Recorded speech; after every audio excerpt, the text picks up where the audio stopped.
की वीडियो में आपको बताया जाएगा 2A स्विच की वायरिंग। 2A स्विच की वायरिंग हम यहाँ पे 5 तरीके से 6 तरीके से करेंगे कुल मिला करके। तो ये हमारी 2A स्विच है, यानी इसी की वायरिंग करेंगे जिसमें तार जोड़ने के लिए 3 पॉइंट होते हैं। इसकी वायरिंग में हम ये करेंगे कि यहाँ पर इसमें न्यूट्रल और फेस का है और इसमें 2 स्विच लगाएंगे हम। तो ये सीढ़ी कनेक्शन में भी काम करेगा, आपका गोडाउन कनेक्शन में भी काम करेगा।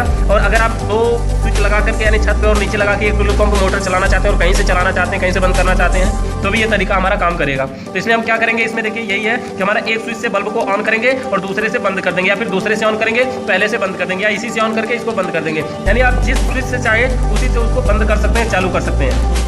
तो यहाँ पर दोनों स्विचें नॉर्मल तरीके से काम करेंगे। तो इसी वायरिंग को हम आज नए तरीके से सीखेंगे, जो कि 6 तरीकों से सीखेंगे। आप किसी भी तरीके को आजमा करके इसकी वायरिंग कहीं पर भी कर सकते हैं, बहुत ही आसानी से। सब तरीके अलग अलग होंगे, सब में अलग अलग तरीका होगा। तो ठीक है, चलिए वायरिंग को शुरू करते हैं।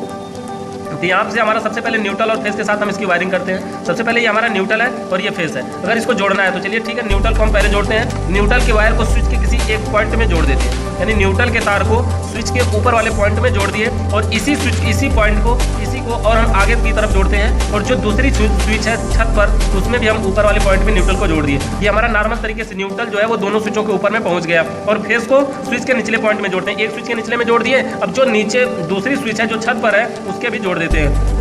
यानी दोनों स्विचों के नीचे में फेस और ऊपर में न्यूट्रल हमने जोड़ दिया। लेकिन न्यूट्रल और फेस, ऐसा नहीं कि नहीं फेस को ही नीचे जोड़ना है, न्यूट्रल को ऊपर जोड़ना है, ऐसा कोई जरूरी नहीं है। आप किसी को नीचे और किसी को ऊपर कर सकते हैं। ये हमारी स्विच का काम ऐसे हो गया। इसमें क्या है, अब इसमें हमें जोड़ना है फेस का, न्यूट्रल और फेस हमने जोड़ दिया। अब जो बल्ब का तार बचा है, बल्ब में 2 पॉइंट अभी खाली हैं, इसमें हम जोड़ेंगे क्या कि बल्ब के दोनों पॉइंट को, एक पॉइंट को किसी को स्विच के नीचे वाले के बीच वाले पॉइंट में जोड़ना है और दूसरे को दूसरे में जोड़ना है, उसके बीच वाले में। यानी एक छत के नीचे वाले में और एक दूसरी जो वायर है वो छत वाले तार में जोड़ना है, छत वाले स्विच में जोड़ना है। इस तरह से हमारी नॉर्मल वायरिंग, ऐसी वायरिंग का प्रैक्टिकली वीडियो भी आपको मिल जाएगी इसमें। ठीक है, तो यहाँ पर हम, ये हमारी स्विच है, देखिए इसमें 3 पॉइंट तार जोड़ने के लिए होते हैं। इसमें जो बाहर से पता नहीं चलता कि ये 2A स्विच है कि 1A स्विच है। हम अंदर जब जाते हैं इस स्विच को, तभी हमें पता चलता है कि इसमें तार जोड़ने के लिए 3 पॉइंट होते हैं। तो इसी स्विच का हमें प्रयोग करना चाहिए। हमारी पहली तरीका था एकदम नॉर्मल तरीका कि न्यूट्रल को ऊपर ऊपर और फेस को नीचे नीचे, और जो बल्ब का दोनों तार है उसको बीच में जोड़ देंगे। इस अवस्था में क्या होगा कि आप इस स्विच से बल्ब को ऑन कर सकते हैं और दूसरे से बंद कर सकते हैं, दूसरे से ऑन करके उसी से बंद कर सकते हैं। तो ये छत वाले कनेक्शन में, अधिकतम सीढ़ी कनेक्शन में इसका प्रयोग किया जाता है। तो अगर इसका हम दूसरे तरीके की बात करें तो दूसरा तरीका इसका ये होगा कि सबसे पहले मान लीजिए कि ये हमारा न्यूट्रल है और यहाँ फेस है, यहाँ हमारा न्यूट्रल है और इधर फेस है। तो न्यूट्रल का जो तार है, सबसे पहले ये जो न्यूट्रल का तार है, इसको हम मान लीजिए कि जोड़ते हैं न्यूट्रल को यहाँ के स्विच के ऊपर वाले पॉइंट में, जैसा कि इसमें भी जोड़े थे। लेकिन इसमें लेके हम सीधा ऊपर वाले में ही गए थे और इसमें हम चाहे तो सीधा नीचे वाले में भी जोड़ सकते हैं, कोई दिक्कत नहीं होने वाली। और उसी तरह से हमारा जो फेस का तार है उसको स्विच के एक वाले नीचे वाले पॉइंट में जोड़ते हैं। तो जैसे इसमें जोड़े थे और उसको सीधा लेके गए थे नीचे वाले में ही, लेकिन इसमें अगले पॉइंट में ले जाकर के जोड़ देते हैं। इसके तिरछा, यानी यहाँ पे घोड़े का निशान के जैसा बन जाता है। तो इस तरह से हम इसका वायरिंग कर सकते हैं। तो ये हमारा नॉर्मल तरीका हो गया कि तिरछा भी कर सकते हैं। और बल्ब का जो दोनों तार बचा है, अब इसको जोड़ने की बात है। तो जैसे इसमें बल्ब के दोनों तारों को बीच में जोड़ा गया है, वैसे इसमें भी आप बीच में जोड़ देते हैं, तभी कोई दिक्कत नहीं है। तभी हमारा नॉर्मल तरीके से सभी के सभी वायरिंग काम करेगी। तो ये हमारा दूसरा तरीका हो गया। इसमें देखिए हमारा तीसरा तरीका सबसे अलग होगा। तीसरे तरीके में क्या है कि जैसे देखिए सबसे पहले हम इसको क्या कर सकते हैं, ये न्यूट्रल है और ये फेस है। न्यूट्रल फेस को एक एक में न जोड़ करके सबसे पहले हम चाहे तो स्विच को ऊपर जोड़ देते हैं और स्विच के नीचे वाले पॉइंट को नीचे जोड़ते हैं। स्विच के ऊपर को ऊपर तक लाइट पहुंचा दीजिए और स्विच के नीचे वाले पॉइंट में लाइट पहुंचा दीजिए।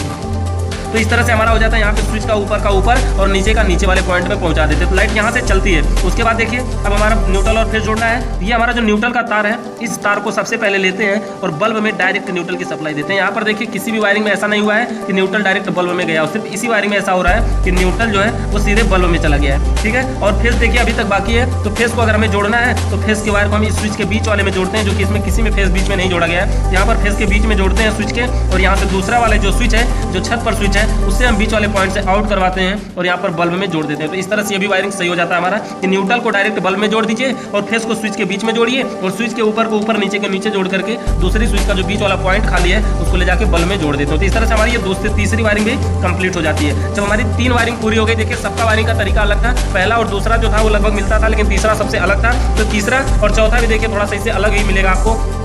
जो चौथी वायरिंग है, उस वायरिंग में क्या करना है हमें, सबसे पहले देखिए न्यूट्रल और फेस को के तरीके से करते हैं। तो जैसा तरीका हम तीसरी में आजमाए लगभग वैसा ही। तो न्यूट्रल को डायरेक्ट यहाँ पर हम जोड़ेंगे बल्ब में, बल्ब के किसी एक में जोड़ सकते हैं, दाहिने बाएं से कोई फर्क नहीं पड़ता, आप किसी एक में जोड़ सकते हैं। तो न्यूट्रल को डायरेक्ट बल्ब में जोड़े और जो फेस बचा, देखिए अब तक क्या किए थे हम उस बार, यहाँ से सीधा ऊपर को ऊपर और नीचे को नीचे जोड़े थे। लेकिन यहाँ पर हम क्या करेंगे, ऊपर को नीचे और नीचे को ऊपर भी ऐसे गुड़े का निशान की तरह मार सकते हैं, कोई दिक्कत नहीं होने वाली। और उसके बाद ये जो फेस का तार बचता है, इसी फेस को स्विच के बीच वाले में जोड़ देंगे और स्विच को बीच में जोड़ने से एक तो तो बीच में पहुंच गया, और जो दूसरी स्विच है, छत वाली स्विच है, इसका जो बीच वाला पॉइंट खाली है दूसरे बल्ब के बीच वाले में इसको डायरेक्ट जोड़ देंगे।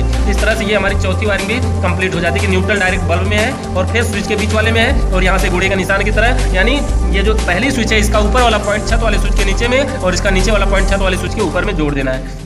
ये हमारी चौथी वायरिंग में क्लियर हो गई। पांचवी वायरिंग हमारी सबसे अलग होगी, और पांचवी वायरिंग में हमारा ये होगा सबसे आसान, सबसे बढ़िया वायरिंग। पांचवी वायरिंग में हमारी ये होगी कि दोनों तरफ से अगर हमें न्यूट्रल फेस मिले तो क्या करना चाहिए। जैसे तार की बचत, यहाँ पर देखिए नीचे से छत तक दो तार हमेशा जा रहे हैं, एक तार दो तार हमेशा गए, हर वायरिंग में दो तार गए हैं। लेकिन एक वायरिंग हम ऐसी भी कर सकते हैं जिसमें हमें सिर्फ एक ही तार छत तक जाएगा, यानी अगर घर की वायरिंग पहले से हुई है तो छत की वायरिंग भी वही होगी और नीचे भी वही होगी। तो जो छत पर से कहीं से अगर हमें न्यूट्रल फेस मिल जाता है हम वहीं से काम कर देते हैं, और न्यूट्रल फेस नीचे भी मिल जाता है तो वैसे ही काम कर देते हैं। अगर इसका करना है तो नॉर्मल तरीके से देखिए, जैसे कि अगर ये हमारा न्यूट्रल है, ये हमारा न्यूट्रल है, तो यहाँ के स्विच के ऊपर या नीचे एक जगह जोड़ देते हैं। उसी तरह से इधर भी अगर छत से भी न्यूट्रल मिल रहा है तो उसको भी ऊपर नीचे उधर कहीं जोड़ दीजिए, कोई दिक्कत नहीं है। यानी न्यूट्रल और फेस यहाँ से दोनों में न्यूट्रल देखिए अभी स्विच में पहुंच चुके हैं, और उसी तरह से अगर फेस को भी देना है तो यहाँ से आप फेस भी दे दीजिए दोनों के स्विचों को, दोनों की स्विचों में। यानी देखिए ये दोनों अभी आर पार नहीं हो रहे, यानी सीढ़ी से तार कोई नहीं जा रहा है, एक तार ये छत से ही मिल रहा है, इधर नीचे से ही मिल रहा है, कहीं से पार नहीं हो रहा है। बस अब बचा क्या, बल्ब का दोनों पॉइंट बचा है, बल्ब के एक तार को एक स्विच के बीच में जोड़ दीजिए और दूसरे तार को दूसरे स्विच के बीच में जोड़ दीजिए।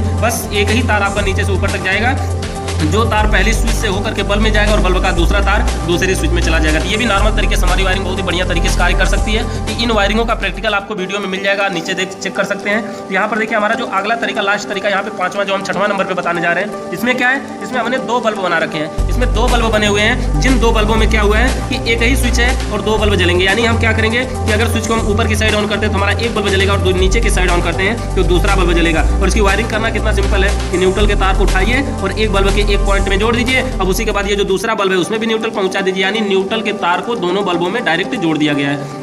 उसके बाद क्या करेंगे, ये फेस का तार देना है तो फेस के तार को यहाँ के स्विच के बीच वाले पॉइंट में देते हैं और ऊपर वाले पॉइंट से आउट करवा करके यहाँ पे बल्ब में दे देते हैं, और नीचे वाले से आउट करवा के दूसरे में बल्ब में दे देते हैं। इससे क्या होता है, स्विच को अगर हम ऊपर की साइड ऑन करते हैं तो जो ऊपर वाला बल्ब है वो जलेगा, और स्विच को नीचे की साइड ऑन करते हैं तो जो नीचे वाला बल्ब है वो जलेगा। ठीक है, तो वीडियो अगर अच्छी लगी हो तो लाइक जरूर करिएगा। धन्यवाद।